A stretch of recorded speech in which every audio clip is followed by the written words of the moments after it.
Hey guys, Keaton here from TechSmart, and today we're going to be doing a scratch and hammer test between the iPhone 5S and all the great goodies that it touts. So we're going to be using a few variables here. We're going to be using a set of car keys, my standard car keys with just one key on there. We're going to be using a kitchen knife, and then we're going to be using a hammer made out of rubber, but don't be discouraged by the rubberness of it. It is very and highly condensed rubber, and it can really do a lot of damage. So without further ado, let's go get banging and check out what the keys can do to your brand new iPhone 5S. So up first, we're going to go ahead and do the car key test. I just have one key on my key ring, as I'm not a big key guy. So let's go ahead and start with the back of the phone here. This is the Space Gray model, kind of a cool name. So we're just going to start with some light keystrokes.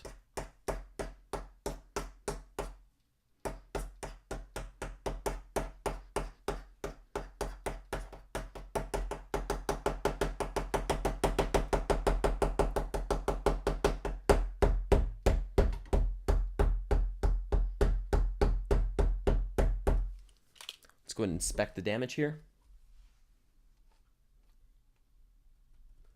So I'd say there's a few blemishes on there, but as we've seen in the past, you can go ahead and try to wipe them away, or just put some little bit of grease from your fingers on there, and they are pretty much disappear, and I don't see any blemishes. So let's go ahead and try the front screen of the device now.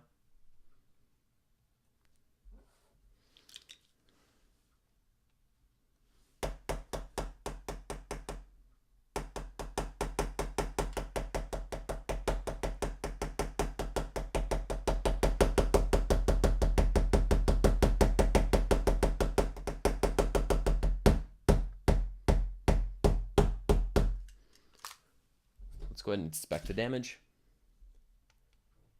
We can definitely see some scratches on there, very faint. We have two right there from directly stabbing it with the key. But for the most part, it's holding up pretty well, and I'm quite surprised by it. And I'm just in awe of how great the aluminum can hold up to it and how you can just wipe away it. So let's go ahead and move on to the knife test. Alright, so now I have my kitchen knife here. It's your standard 7-inch blade. So we'll start with the light keystrokes and then start going harder.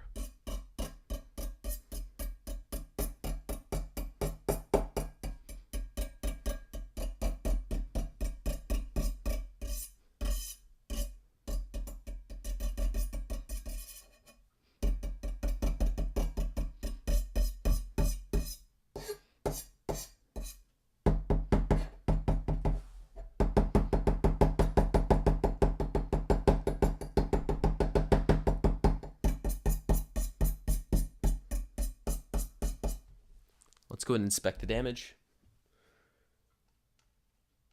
So it seems that when we put it at a glare here, we can kind of see the stabbings of the knife, and that's okay. I'd say it hold up pretty well, but again, it's going to affect the aluminum on the back, but that's kind of understandable as you're taking a metal object and putting it to another metal object, and with the force you're driving to it, it's obviously going to make a mark. So I'd say it held up pretty well, but when you put it in the light, you can definitely see the punctures that we have there. So let's go ahead and move it to the front of the screen and see how it performs there.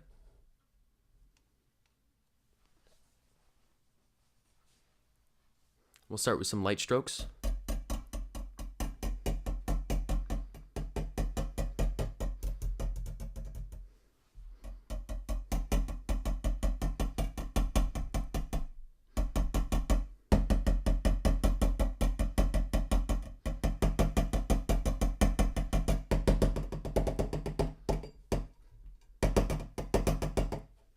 Let's go ahead and inspect the damage.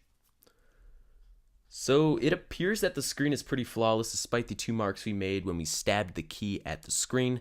I'd say it's holding up pretty well with the screen. It's kind of just deflecting the knife, and your screen's going to stay pretty intact if you do take it to a hard object or you have many keys and sharp objects in your pocket. So let's go ahead and conclude the final test here and bring the big bag boy in. We're going to go ahead and test out the hammer on the iPhone 5S. So for the final part of the video, we're going to go ahead and bash the crap out of this phone with a rubber mallet. So I know the words rubber, mallet, hitting it hard doesn't sound like we're going hard in the paint, but this mallet indeed can pound nails and many other hard objects, as the rubber in here is highly condensed and can really do a lot of work. So without further ado, let's go ahead and get banging with the back and front parts of the iPhone 5S.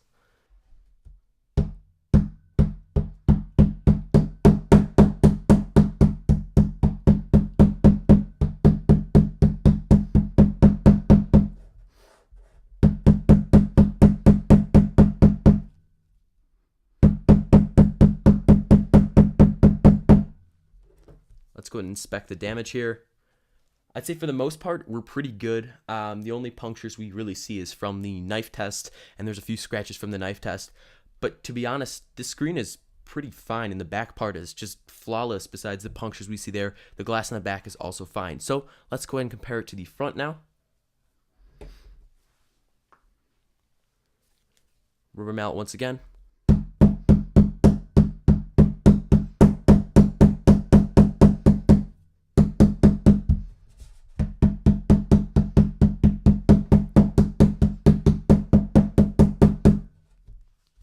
Let's go ahead and inspect the damage here. And I'd also say that we are pretty fine. There are no cracks at all amongst the entire screen. There's a few, blemishes we have, but that could just be from contact with the rubber, making kind of a grease imprint. But again, for the most part, this phone can hold up pretty well. Now, keep in mind here, I was hitting as hard as I could. I wasn't holding back at all, and I'd say this phone definitely surpassed my initial expectations. So let's go ahead and conclude the video here. Thank you guys so much for watching the scratch and hammer test with the new iPhone 5S. This phone is pretty durable, and yes, every situation is going to differ depending on which objects are in there and how much time and how much effort is being put into those objects scratching your brand new beloved device. So just to conclude here, we have a few punctures and scratches on the aluminum. We can kind of expect that, and that's not going to really hurt your performance of the phone by any means. And then we take a look at the front here. Besides the two little dimples we had before on the screen, your phone is going to be flawless. It's going to work well, and you're going to be able to do everything you want on your iPhone with no problems at all. If this is something you guys want to see more of, go ahead and let me know with the like button, as it really helps the channel out a bunch. Also, go ahead and subscribe, as we'll have tons of more iPhone 5S and iPhone 5C and pretty much every Apple piece of device they've released over the next 2 months on the channel, and I highly recommend it, as we'll be coming out with a drop test to test the durability conditions of both phones from different heights. Thank you guys once again, and I'll see you in my next video. Bye-bye.